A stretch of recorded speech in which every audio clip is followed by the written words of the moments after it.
Dirigeant, la force intérieure. Et voilà, nous sommes dans le 3e confinement qui ne dit pas son nom.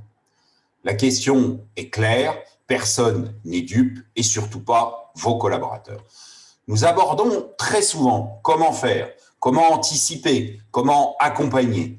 Aujourd'hui, la question est plutôt comment nous, dirigeants, pouvons-nous garder la tête à l'action? Comment nous, dirigeants, pouvons-nous garder l'esprit en éveil?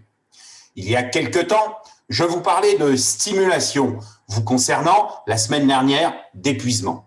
Aujourd'hui, je tiens à vous parler de qualité, d'hygiène de vie, de la force intérieure du dirigeant. En effet, il est important de stimuler notre intellect, il est important que nous soyons bien dans notre corps pour être bien dans notre esprit.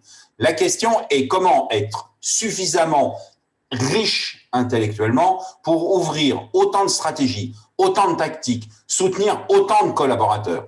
Bien évidemment, chacun vous dira que vous devez avoir ce fameux équilibre de vie. Oui, parfait.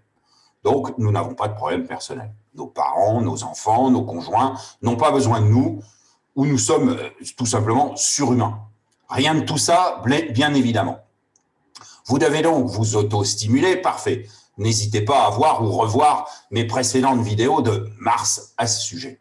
La question est comment nourrir votre personnalité, votre humanité, afin d'avoir suffisamment de motivation, suffisamment d'envie de faire, suffisamment d'envie à faire, suffisamment d'envie à entraîner, à sortir du cadre, à affirmer, à accompagner, à écouter, à comprendre, en un mot, être le dirigeant.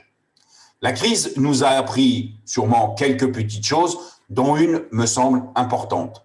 L'entreprise, votre entreprise, se doit d'inspirer des autres. Rien de nouveau, me direz-vous. Peut-être que si. Avez-vous pris le temps d'échanger avec un dirigeant de salle de concert qui est fermé depuis 1 an? Votre coiffeur qui a vécu les ouvertures et les fermetures? Un dirigeant d'entreprise de l'aéronautique qui ne sait même plus où est son marché? Un acteur du tourisme? Un chef de service à l'hôpital de votre ville qui ne sait même plus comment organiser la suractivité? Un dirigeant allemand qui ne possède pas, qui n'a pas la structuration de la République française autour de lui? Un responsable d'un site Amazon qui est totalement débordé et qui doit réorganiser en permanence ses équipes? Un indépendant artiste et pourquoi pas votre plombier. La démarche est de vous nourrir d'autres stratégies, d'autres expériences, d'autres industries, d'autres services. Nous parlons souvent de qualité de vie au travail pour nos collaborateurs. Ce n'est pas de qualité de vie tout court dont nous parlons, mais bien de qualité de vie au travail. Quel est votre travail? Quelle est votre mission à vous, dirigeants? Gardez l'esprit ouvert.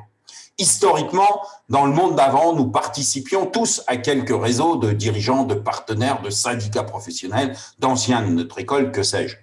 La question n'est plus là.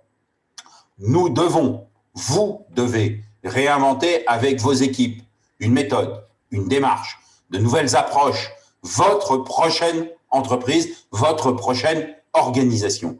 Sachez donc sortir de chez vous pour faire votre métier, avoir des idées construites, peut-être et surtout des pistes, des références hors de votre précaré.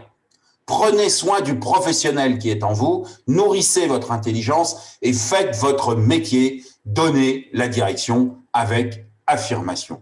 À très bientôt sur le terrain, à votre disposition.